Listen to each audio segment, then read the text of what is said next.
বিয়ে করতে পারি এক শর্তে। কি শর্ত? তুমি যদি সরকারি চাকরি আনতে পারো তাহলে আমি তোমাকে বিয়ে করবো।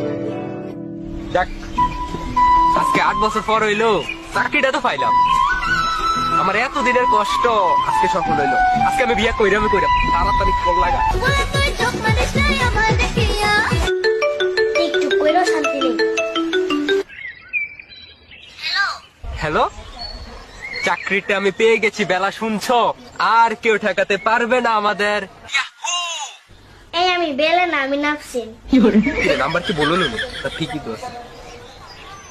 হ্যালো, বেলা কই? বেলা আছে? এটা বেলা নাম্বার না? বেলা যেখানে থাকুক। আপনি কে? আমি আমি রিফাত। এই কে কল দিছে? আম্মু, রিফাত নামের একজন ফোন দিছে। আরে তোর মামা লাগে, মামা বল আমু বাসি নাই। হ্যালো মামা, আম্মু বলছে আম্মু বাসায় নেই। আম্মু